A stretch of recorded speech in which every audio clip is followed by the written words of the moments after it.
In the days after, Mara does what she always does with the inexplicable. She takes it apart. But this time, she is not hunting a fraud. She is hunting an understanding.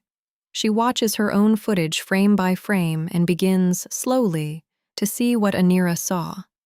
Not magic, but information.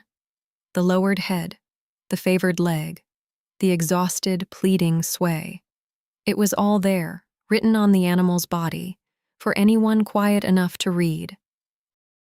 The realization arrives not as thunder, but as a quiet rearrangement of everything. Anira did not command the wolf. She did not bend its will or speak its tongue.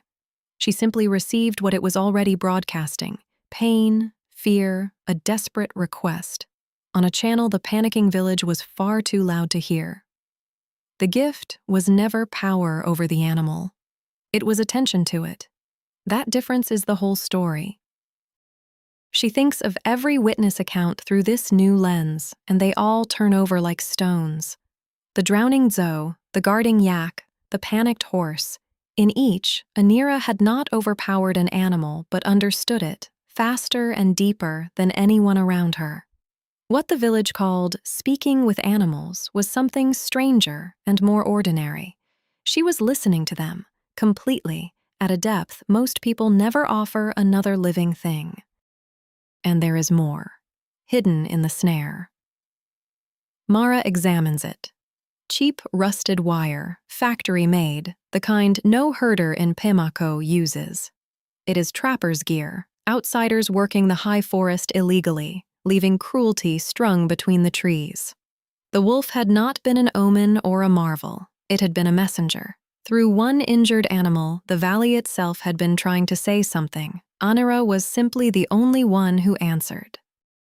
She brings this to the village, and it lands like cold water.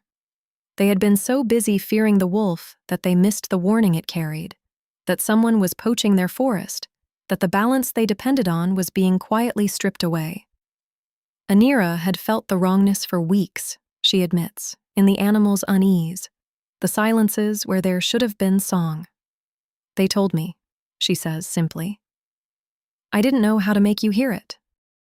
This is the moment the supernatural quietly dissolves, and something more remarkable stands in its place. There was no spirit, no spell, no girl who spoke the secret language of beasts.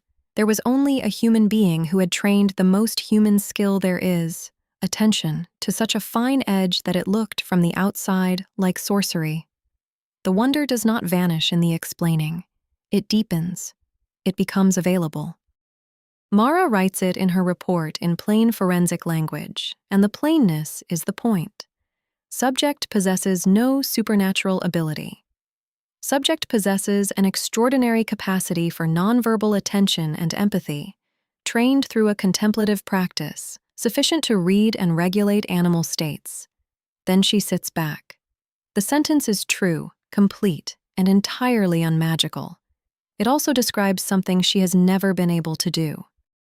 What unsettles her is not that the mystery was false, it is that it was real, just relocated. The impossible thing was never the wolf lying down. It was a 14-year-old who could be that quiet, that unafraid, that present, while a grown forensic analyst 3 feet away vibrated with theories and could hear nothing at all. The gap between them is not magic, it is practice, and practice, unlike magic, can be learned. That evening, Anira finds Mara at the stream and sits beside her without a word. After a while, the girl says, "You're not looking for the trick anymore. It isn't a question." Mara watches the water carry the last light downhill. "No," she admits, "I'm looking for the skill." Anira smiles. "Good," she says. "That one you can keep." Far off in the healed forest, a wolf that owes a child its life is learning to walk again.